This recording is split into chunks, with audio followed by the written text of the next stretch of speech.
Bharat, I think you're muted.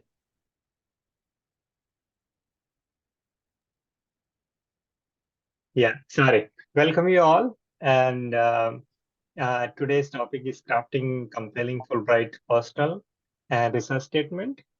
My name is Bharat Rathod, and I'm the founder and coordinator of this Bahujan Scholar group. Bahujan Scholar is a network of graduate students, faculty, and professionals from academic outside India. And the purpose of this network is to support each other and organize online events on academic and personal development topics and mentoring. Uh, I have put the survey link in the chat box. So after the event, please take that survey. And I request all the participants, please mute your microphone. Uh, So we have two fantastic panelists today. So first is Deepak Pinjare. So Deepak is an associate professor at the Institute of Chemical Technology, ICT Mumbai, with a PhD in chemical engineering. He is an excellent researcher and teacher at ICT Mumbai, where he works on cutting-edge materials and developing technologies for societal and industrial applications. He completed his Fulbright Nehru postdoctoral fellowship at Georgia Tech from 2014 to 2015. And the second panelist is Tyler Lehrer. Tyler Lehrer recently completed a PhD in South and Southeast Asian history at the University of Wisconsin-Madison and will start as an assistant professor of history at Virginia well, Wesleyan University later this year. He was 22 Fulbright US Student Program Research Fellow in Sri Lanka. His primary research, publication, and teaching areas encompass South and Southeast Asian Buddhist lineages. European seaborne empires, trans-regional and transnational religious and political movements in the global south, and gender and sexual normativity in the early modern Indian Ocean. So I would first request Deepak, please you can share your lecture presentation. You both have 15 minutes each, and then after your session, we'll start question answer session. Thank you. Yeah.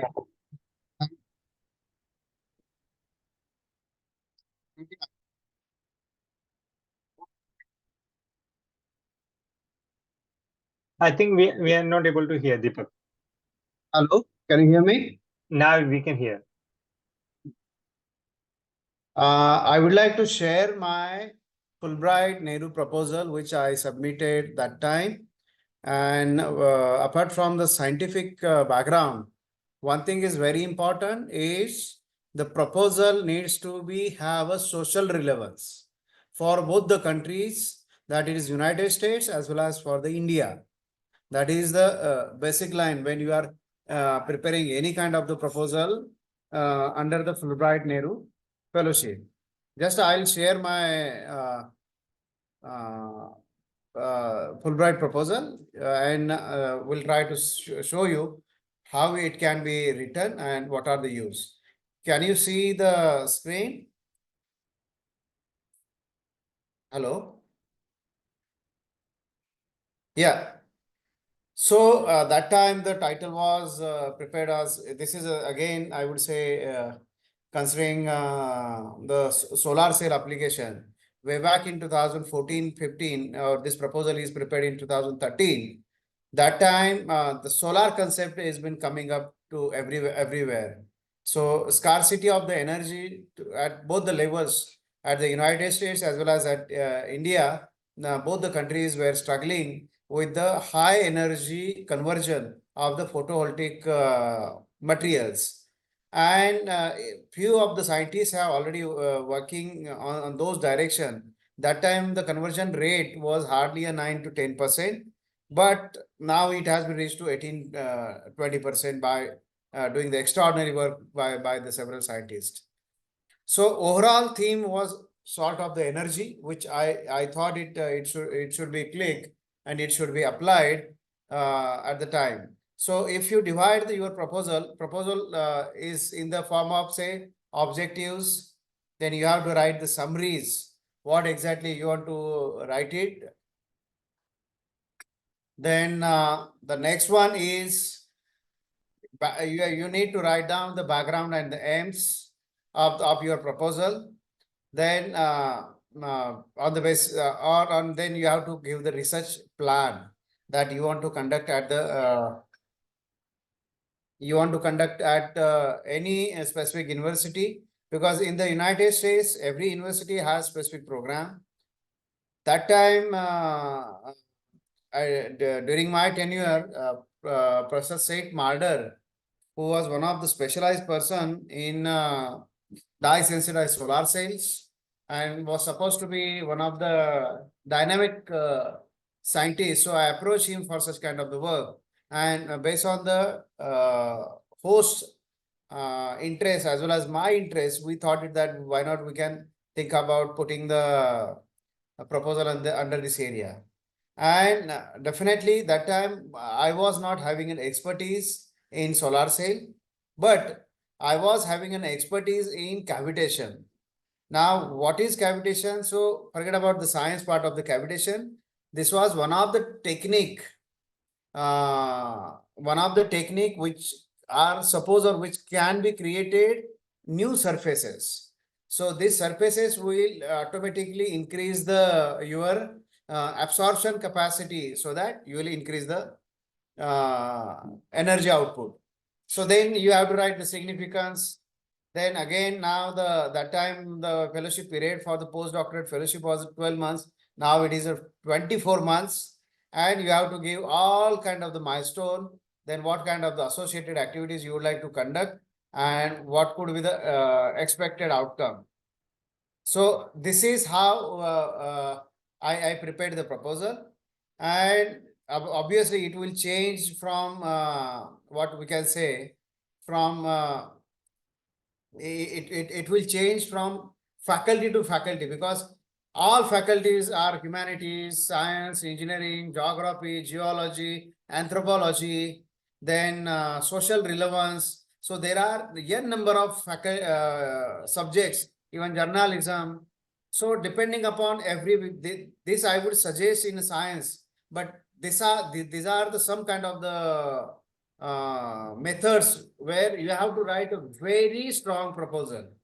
And then you require, if you have been in touch with any professor from the United States, then you definitely you can plan for either 12 months, 18 months or 24 months after PhD, or maybe during your masters or during your PhD. There you can also come under the exchange program. If you are a teacher, definitely there are chances of spending 6 months at the specific university in the United States, where you can learn many things as well as you can teach to the students what you have. Apart from this, one particular things this program looks is whether any kind of the cultural exchange happens during this program. In mean, like I belongs to the one of the tribal community, that's the shepherd community, and we have a very different kind of the attire as well as a different kind of the focal songs, which definitely I would like to share that point of time to the our counterpart at the United States. And this also makes a big difference, because for a Fulbright Nehru applications or for Fulbright fellowship, they don't want greatest scientists. They want I would say jack up all. And this is how, because even your after the shortlisting, they conduct your interview in such a way that you will not understand whether your interview has been conducted. So it is like a so smooth, so or a friendly kind of the approach they generally gives to the candidate, and based on their merits and demerits, they finally selects. And after that, they gives many benefits. But I think this topic is limited to the research statement. I will stop here, and probably if you have some questions, we'll take later, and we'll give chance to the Taylor, who is also going to speak with us. Yeah, thank you, Deepak, for your Yeah. very specific and to the point presentation and talk. So I would request now, Tyler, please, you can start your presentation. All right. Can everybody hear me and see what's happening on the screen? Okay, great. I want to start briefly by thanking Bharat and thanking all of you with the Bahujan Scholars Network for inviting me. So I'm going to focus my part a little bit more on the humanities and social sciences, as well as preparing a personal statement and what Fulbright calls the Statement of Grant Purpose, or the SOGP, for graduate students, as I applied for my Fulbright as a graduate student. And I will be happy to share this document with all of you once I once I turn the screen sharing off, so that you have these notes as well. So I've included two links here at the top that take you directly to the Fulbright US student program, the guide to preparing statements of grant purpose, as well as personal statements, as well as a link to many different recorded webinars where folks with the U.S. State Department and various Fulbright offices have conducted these webinars that contain numerous really important and useful tips as you begin preparing Fulbright applications. So what I've done is uh, really thought about what it is that your statement of grant purpose is for, as well as what your personal statement is for. And here I'm quoting directly from Fulbright's own language. The objective of your statement of grant purpose is to tell the committee, both in the United States as well as your host country, if that's different, um, what it is you aspire to do, how it is you aspire to do it, where your research or your study will take place, and how and why. And for students like me in the Fulbright US student program, this needs to be no more or no less than 2 single-spaced pages. This is absolutely essential. You need to follow the formatting requirements judiciously and very carefully, because with the numbers of applicants involved and how few positions or grants they're able to award, they're, frankly, to put it somewhat cynically, looking for any opportunity to disqualify applications. So not following the formatting requirements may very well be one of these circumstances that could disqualify your application. And so, quoting again from Fulbright's own language, the objective of your statement of grant purpose is to outline an intellectually compelling and a feasible research proposal, or a justification for why it is you want to undertake a particular course of postgraduate study in the host country, whether that's the United States or elsewhere. And so what this might look like is answering a series of questions. Um, First and foremost, I think, what is it that you plan to do? What are the questions that your project aspires to investigate, and what will you do to shed light on those questions? Where is it that work will be carried out? And how is it that you'll carry out this work? So Deepak gave us a little glimpse into a project timeline, for instance, specific objectives month by month, or and I think that's a really useful and very fruitful way of approaching this. But keep in mind, for student programs, you only have 2 pages to do this. So it needs to be very succinct and very clear. So this might involve a relatively short summary of your research and study plan. In my case, this took the form of which particular archives, which Buddhist temples, which communities uh, did I plan to visit and make use of, and according to what timeline and why. And also, you need to articulate, why does this work matter? How will it advance our understanding about a particular topic, or how will it impact the particular communities in which you'll carry out this work? Um, how or why are you, as a burgeoning new scholar, well suited to carry out this research or to undertake graduate study in a particular institution in your host country? And this can take lots of different forms. So you might outline your academic or your professional, your personal background, or the community experiences, the competencies with specific languages, as well as broader engagements or connections that you might already have with the host country. And I'll say a little bit more about all of those. Um, you'll also need to articulate why this work needs to be carried out in your selected host country.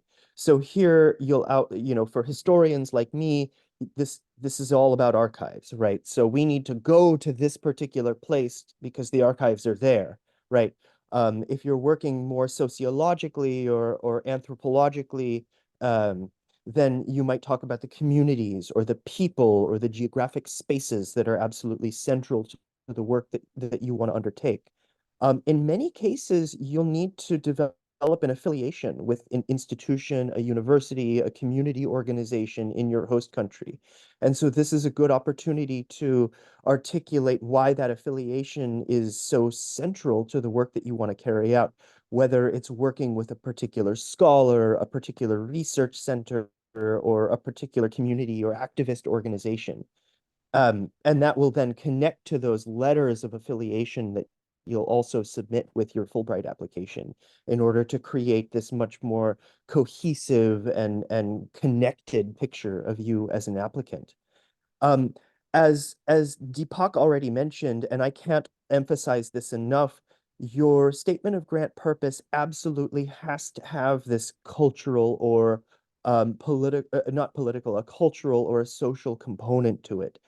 Elsewhere in the Fulbright application, you'll write about how it is you plan to engage in the local communities in your host country or in your host context, right?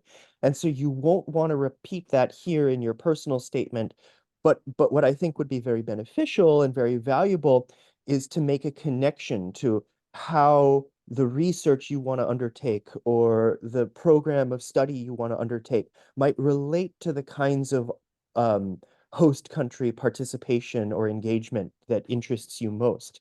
And so for me, this took the form of articulating a series of talks based on the research that I was doing at my local host country university. So I was affiliated with the University of Kelaniya in Sri Lanka, and workshops for fellow graduate students or early career researchers, much like this workshop.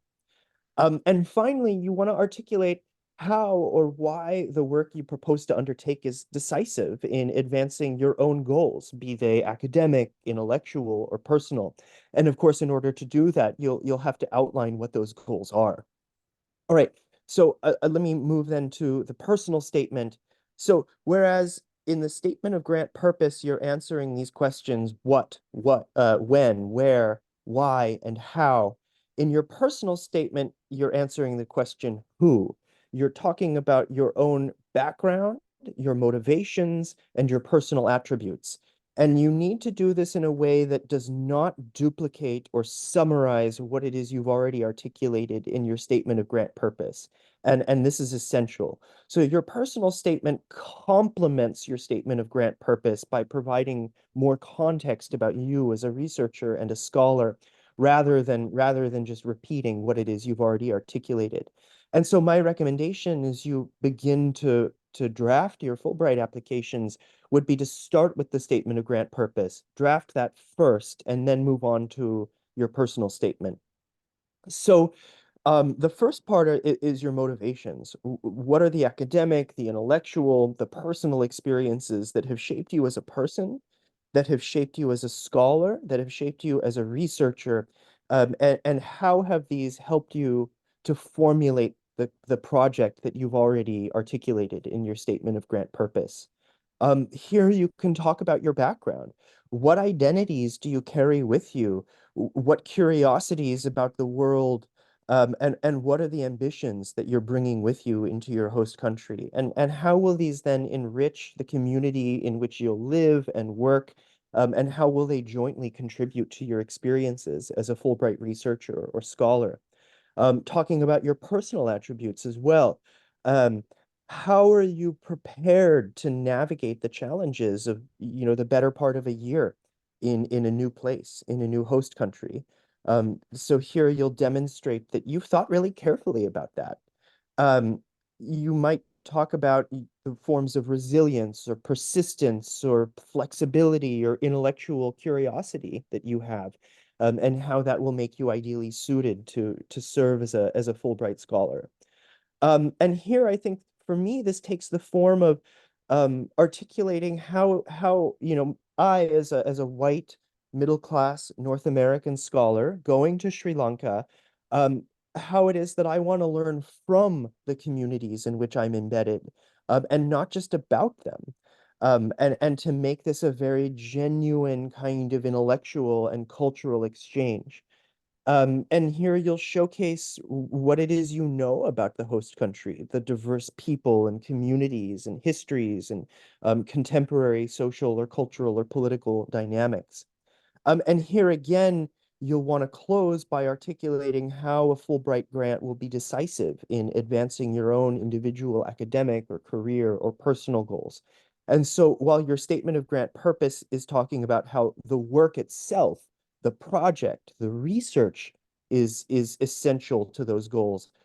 Here at the bottom, you'll do something slightly different, but related, and talking about how your experience as a grantee more broadly will advance those goals. All right, so a little bit more general advice then about the timeline and the cycle of applying for Fulbright applications with respect to your statement of grant purpose and your personal statement. First and foremost, if your current institution has a Fulbright coordinator, and some do, some don't, I would be in touch with that person early and often.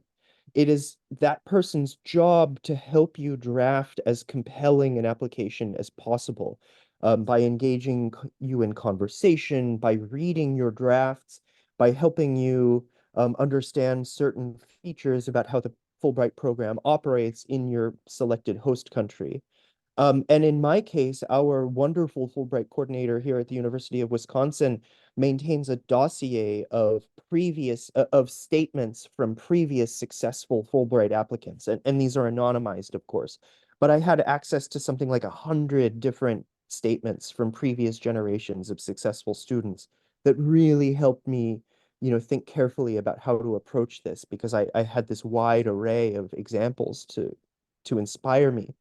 Second, then, if you have selected a program that requires an affiliation with a host country institution, whether that's a university, a research center, or a community organization, you'll need to be in contact and start developing relationships and connections with folks at those institutions early. In many cases, you will need letters of affiliation from one or more institutions, and that may take quite some time, and you'll need to have those affiliation letters ready by the time you apply. And so here in your statement of grant purpose, then, as I mentioned, you need to articulate how and why it is that completing this work, this project, or this course of study in a particular country or at a particular university is so central to what it is you want to do. And so to prepare a much more cohesive and holistic application, what I did was articulate why the particular faculty members with whom I wanted to work and collaborate were so decisive for the work that I wanted to do. And that spoke then both to the particular affiliations that I had secured, but also how those affiliations were relevant to the work that I wanted to undertake. Again, follow the formatting specifications to the letter. Do not deviate from them whatsoever. And you cannot have 2 pages and one little sentence on a third page. You have to keep it, in the case of student applications, to exactly 2 pages. Follow the font, the spacing, the margin formatting requirements to the letter. Um, your statements then need to be as clear and as accessible and relevant to a wide but well-educated audience of stakeholders, both in the US and in the host country. Because as Deepak said, your application materials are read and scrutinized and discussed by a committee both in the US as well as your host country, if that's different. And those committee members are in some cases university educators or professors, In other cases, they might be business leaders or community leaders in both the US and your host country, again, if that's different. And so you need to make it comprehensible to a wide and diverse audience. Um, One thing that didn't occur to me until I was already in the midst of my Fulbright, and I think would have helped me even more in preparing my applications, is to step back and remember and think about the political mandate that funds the Fulbright program. This is an arm of the U.S. State Department, and their political mandate and their funding from the U.S. government derives from America's desire to foster bilateral cultural and intellectual diplomacy. And so they care about your research, they care about your scholarship, but they care slightly more about how it is you're going to represent your own country or how you're going to represent the United States. And so if you're proposing a topic that's politically or culturally sensitive, that's fine, but you need to address it or frame it in a way that's appropriate to the context in which you're going to carry out that work. And one way of doing that might be to showcase your own understanding of why it's sensitive and how you're going to work around or through that dynamic. And finally, revise, revise, revise, right? Um, have many different people read your drafts and offer suggestions, be in contact with trusted mentors and scholars, including all of us here in the Bahujan network, who are here to offer feedback and suggestions. And if you can, have the folks with whom you plan to affiliate also read your drafts and offer some suggestions. And I myself would be delighted and honored to be in touch with any of you as you're working on your own applications, and I'd be very happy to also read your drafts and offer whatever feedback I can. All right, let me sort of wrap this up. So I'm not obviously going to spend time reading through my own statement of grant purpose, but you'll note, right, that I followed the formatting requirements to the letter. 1-inch margins, Times New Roman font, my name, my host country, my discipline, my title, right? A compelling hook about my project, what it is I plan to do, where it is I plan to undertake this work, and then you know why this work is so important. And I kept it to under 2 pages. My personal statement then begins with my first trip to Sri Lanka in 2010 and how what it is I observed and encountered during that first trip led me to articulate a series of questions and interests that have then, you know, continued and really grounded my intellectual investigations, and then how that led me to this particular project that I want to undertake.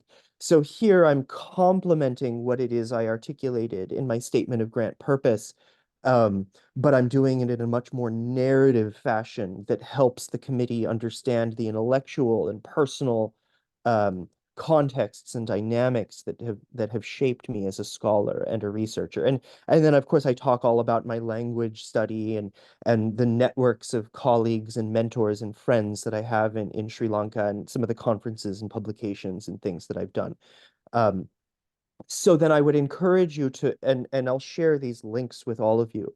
I would encourage you to read every word of this language about preparing your statement of grant purpose, preparing your personal statement. Watch the videos that the Fulbright program has published, and then go to your host country's own awards page. Find out the kinds of awards they fund, what their priorities are, and read this, read it again, and tailor your statements as closely as possible to the information and the priorities that you find in this information. All right, so I think that's probably, I think we're probably over 15 minutes. So I'll stop there, and I'm really eager to hear what questions you have. Yeah, thank you so much, Tyler, for your comprehensive presentation. And now it is open for question answer, though unfortunately, I don't know why, because of the summer or it's like a break. That is why we don't have a sufficient number of participants. So, I mean, this is open for us, particularly Anyone would like to make a comment or any question, feel free. Please, anyone.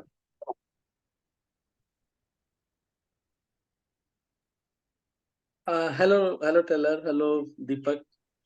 Yes, Good evening. Ajit. Yes, myself Ajit. So I have a question with both the speakers, like how much your previous experiences impact your personal statement? Like how is that how your previous work would impact that statement you are writing for Fulbright? Tyler, can I take it? Yeah. So there are two things. One is the personal statement and another is the research statement. Research statement especially really required when you are going for a master's and further programs. So as far as the experience you are talking about at the time of writing a personal statement makes, I would say, bigger things, but you should have that kind of the experience. Now, I'll tell you, I just like to add few lines as far as my personal statement story is concerned. So I born and raised in very poor family in a tribal community, and because of the shift, because I got all kind of the education in Jilla Parishad school, that's called as the municipal schools, which we can say is one of the worst part of the education systems. And later on, because of my sheep's moved to one of the nearby town.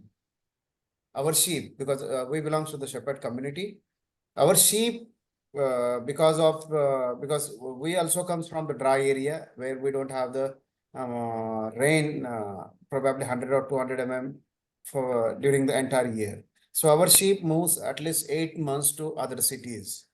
So because of my sheep, I landed up one of the cities, nearby cities, maybe 100 kilometers from away, where one of the landlord, where our sheep was been located, asked me to go for the education because he understood because I have the good general knowledge, I have a good arithmetic, I have many good things. So because of him, I landed up in one of the extraordinary school, and then the rest is history, I would say. So my earlier experience or earlier story at the time of writing a personal statement is very much important. What I feel at the especially writing a personal statement and requirement of the Fulbright, they want some students who are definitely struggle a lot in their career. Maybe like this is my struggle. Somebody might have a struggle of completing the courses, but they focus themselves and they have completed the courses very successfully. But you have to narrate your story in a wonderful manner. That's it. Nothing more than that. So your story is really required, but I think you should not give even fake stories, like any drama stories. That is also required. That is also important. But ultimately, they judge you by your application. They give you a chance by your application. They interact with you hardly for say 30 minutes or maybe sometimes 1 hour. Based on that judgment, they could or the referees who are the juries who are being asking you a few questions to you. Based on that, they judge you. Yeah. Thank you, Deepak. Tyler, you would like to add anything? Yeah, I would broadly agree. I think being quite faithful to um, the circumstances, the experiences, the identities that have really shaped you, and that have led you to conclude that the work that you want to undertake is important, would be a nice hook, so to speak, or way of leading into the personal statement. In my case, my project, like Deepak's, was quite academic. It was in service of being able to conduct the research I needed to do to write my doctoral dissertation. And so what I did is, I was in year 3 or 4 or something like that of my PhD. So I talked about this first trip I made to Sri Lanka in 2010, just months after the civil and guerrilla war had concluded, and how that conveyed to me how tendentious at that time, and this is still the case, of course, um, ethnic and religious and socioeconomic identities and stratifications are to public discourse in Sri Lanka, and how that led me to make these kinds of crucial observations and lead me to certain questions which animated at first my master's project. And then I talked about how the work I did in my master's really deepened this curiosity and this engagement, and that led me to articulate the project I did for my dissertation. Um, and then so and then in my case as a again a white North American, for me it was very essential to talk about my study of Sinhala and Sanskrit, and Tamil and Thai and early modern Dutch, right? And all of the things that I need for for my research. And then the communities of scholars and mentors and interlocutors across South Asia and in Sri Lanka with whom I want to engage. And what it is we want to do in our larger collaboration, the kinds of publications we hope to put out, and the conferences that we've held and we hope to hold in the future, and those kinds of things. Um, and so I had because of my own positionality vis-a-vis conducting research in Sri Lanka, I had to adopt a very distinct kind of approach. But it's still a narrative. It's a narrative about the intellectual, cultural, social, political dynamics and forces with which you intersect in the context of the own work, the work that you plan to carry out. And then you use that narrative not just to like tell them about you, of course that's important, but also to tacitly make the argument for why you are ideally suited to carry out this work in this place now. Yeah, thank you, Tyler. Anyone has any question, comment? Ajit, are you satisfied? Hello, sir. I have one question to ask actually. Please If go we ahead. allow. Yes, sir. Please. First of all, good evening, sir. Good evening, everyone. My name is Kumar Rajkirtya, and I am a recent graduate in mechanical engineering at National Institute of Technology, Jamshedpur. I have just completed my BTech, and I will be applying for foreign studies for my master's. So actually, I have completed all the formalities, but I have few things in mind. Like I am currently completing my research projects in two areas, but unfortunately, they have been stuck on for under unseen circumstances. Like one of the research projects, it was under different professors of my university, and it was actually associate to be submitted under ASHRAE for the refrigerating field. But what happened is that during the middle of the projects, there was some funding issues and it could not be completed. So it got delayed, and then I just got graduated. And the second project, which I was completing just by my own and by my supervisor, it was related with hydrogen injection systems, and it is almost completed. But the thing is that it needs some more elements just to get published, some grid independent tests and all, and it will take a few months of time. So currently, the universities which I am planning to apply for, so their deadlines are closed, and I have prepared all the documents, but for the projects part, they are not actually completely published to the journals. They are yet to be published, and they might take a few months to get published. So what I was saying is that I am planning to apply for Fulbright as well. So if I, let's say, do all my efforts in all other fields, and I have other things as well, like I have very good internships, I have very good academics and other things. So do I stand a good chance to back this Fulbright scholarship if I do so? Yeah, I like it. Uh, there are two things. One is that your two research projects which are not completed till date, right? Yes. Yeah. See, in Fulbright, your honest efforts are required. And whether your projects are successful or not successful, it is a part of the development of the literature as well as the development of the science. Yes, sir. This is so simple. So you don't think of any bad thing or something at the time of applying to the Fulbright, because you have all kind of the merits. Because you are one of the projects which I could understand is the hydrogen, is now one of the catchy project all over the world. Because every vehicle, even presently, all e-vehicles, that is called as electric vehicles, will be banned very soon, maybe down the line 20 years. Because if you could not recover or recycle the battery material, because for a battery material, nickel and nickel material is really required, or lithium.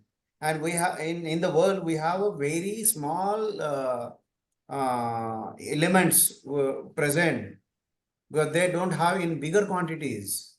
So each and every vehicles are very soon will shift on to the hydrogen. So if you plan with proper university where they have a very good energy center,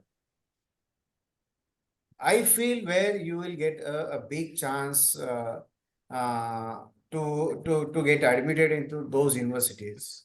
And once you receive, or once you are in a process to get the admission offer, and I think I don't think, or I don't think that Fulbright is not awarded to you.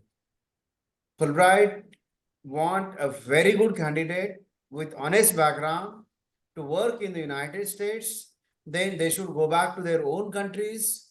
Same technique or same things which you have learned during your programs should you should go back and teach to the your community, maybe a science community or any other communities. So I think, in my opinion, you will have a big chance. So you don't worry about failure part or not completion part as far as your project is concerned. Thank you.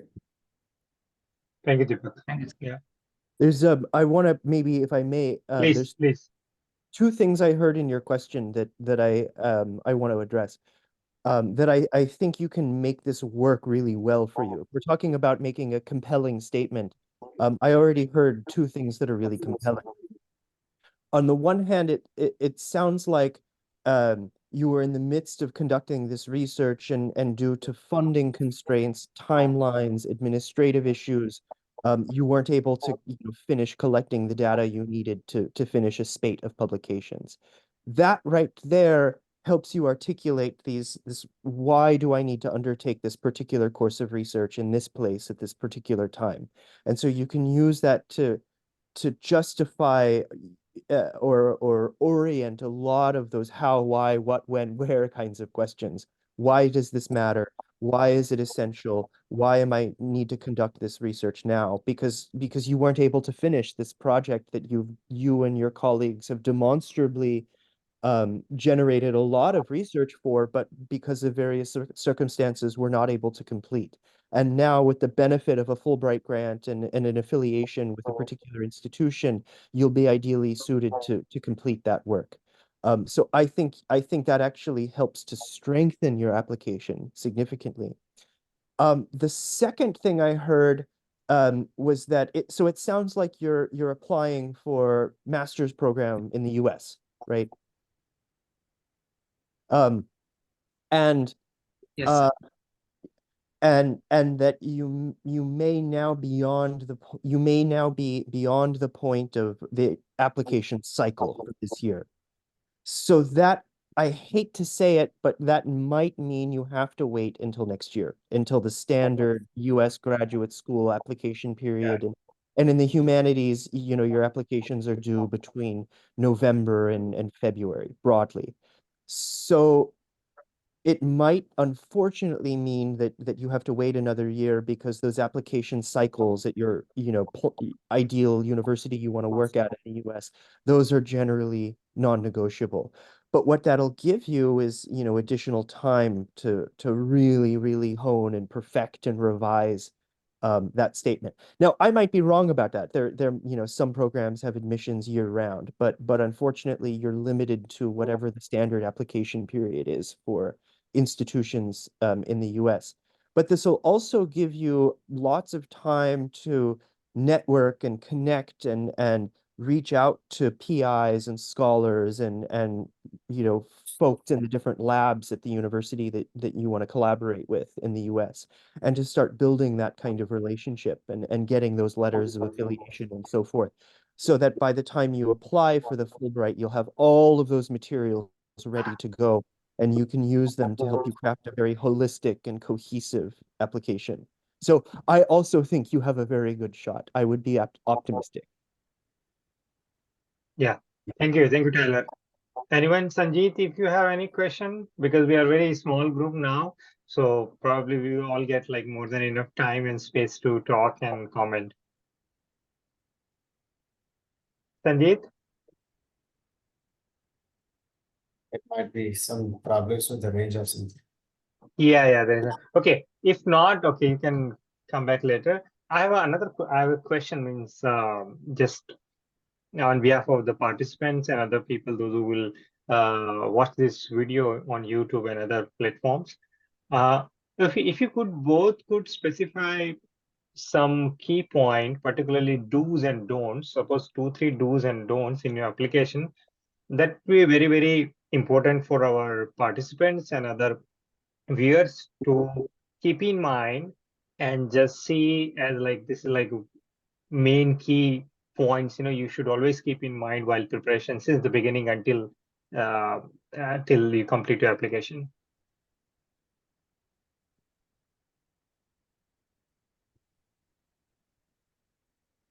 I think Tyler has covered most of the points at the especially preparing the problem statements of the personal statement as well as the I have already covered the research statement. Especially there are a lot of do's, but the don't or the cons which I would like to suggest one is that your proposal should be very, very specific and should be very, very relevant to the both the countries. That is really required. And sometimes what happen, even I am evaluating few of the application from the India side. The participant or the applicant try to sometimes when they are writing the personal statement as well as the research statement, they could not focus or one line conclusion is not coming out of it. So we have to keep in mind that out of the personal statement, there should be a one word or one statement should come. And that should suggest what kind of the personality of the applicant is. And after the research statement, in one sentence, what will be your research? That needs to be understood. And another problem happens with the participant is they try to write more technical, giving lot of citations and everything. But in my opinion, you should write a proposal in a such a way that your high school students, or maybe in India, 12th students should understand your proposal. If the 12th student having no background of the science, arts, humanities, or whatever is able to understand your proposal, then then the committee definitely will try to endorse more, because in the committee there are hardly one science person, one humanities, one medicine. So these are the combinations, and every committee member try to vote the best candidates. So I think we have to be very careful at the writing of both the things. Thank you, Deepak. That's a great point at like how we can make it very simple so any layman people can understand. Forget I about agree. the technically skillful person or trained person. That's a very, very important point. Tyler, similarly, would you like to emphasize or pinpoint, as I said earlier, 2, 3 do's and 2, 3 don'ts? I have to agree wholeheartedly with Deepak. I think it's essential, and here I'll share my screen again just momentarily to illustrate a point he just made. Here we're looking at my research statement, and the very last sentence of my research statement summarizes at a very high level what it is I aspire to do. And here I'm, reading something I wrote 5 years ago, so it's a little bit cringy always.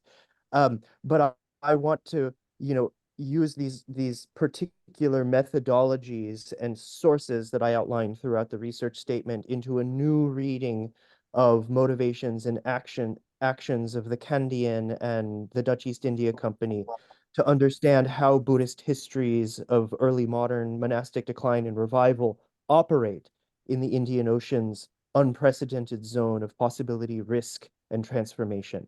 So this nice, very clear, very simple, easy to understand, high level summary of what the outcome of your research will be.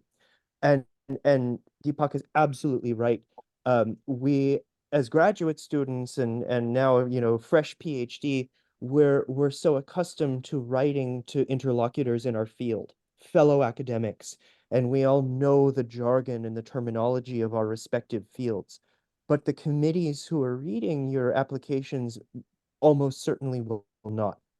And so you absolutely need to write to a general, well-educated audience. I think your idea of writing to a high school student is very apt.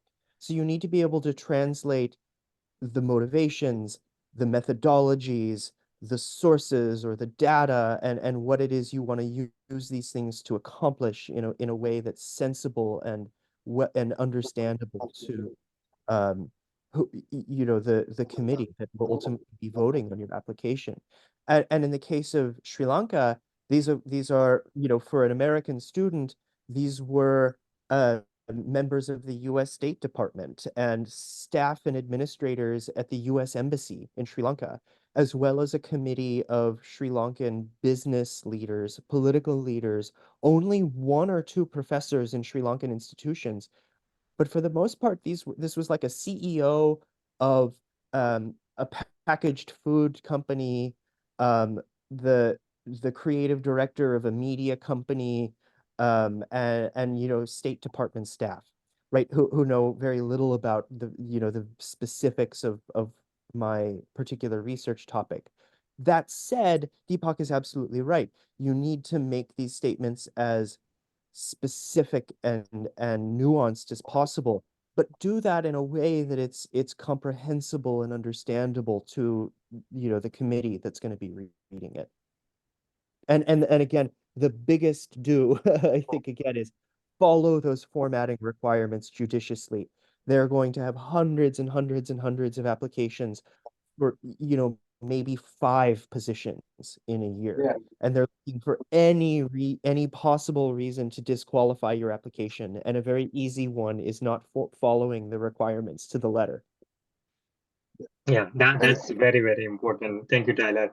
Anyone has any comment or question, please feel free.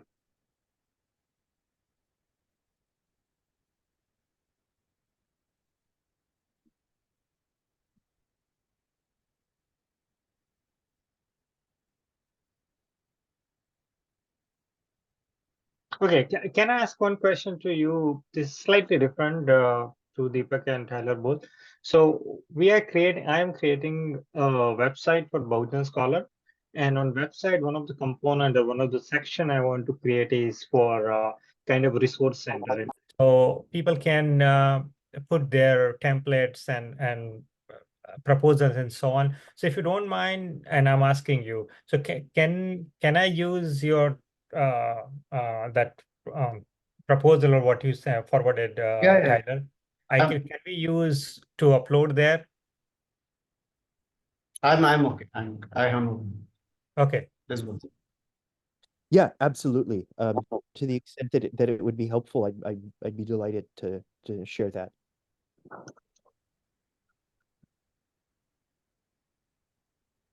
Okay. Thank you. Thank you so much. If anyone has any questions, please feel.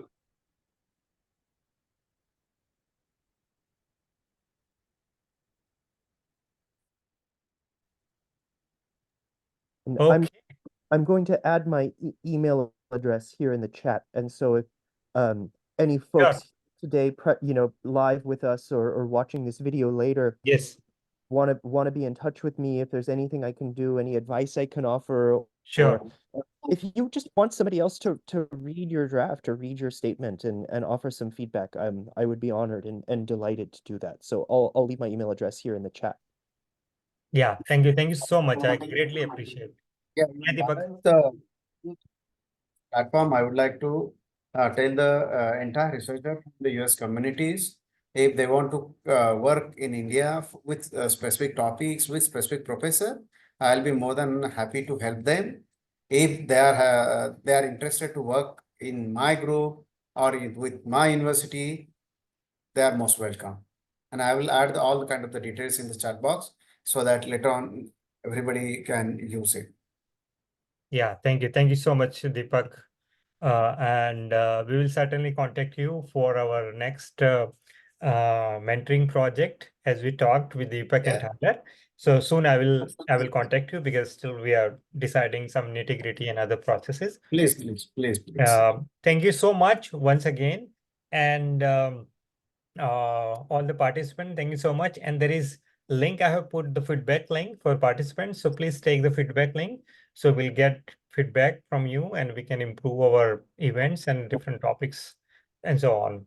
Okay. Thank you, everyone. Yeah. Bye. Thank you. Bye-bye. Bye.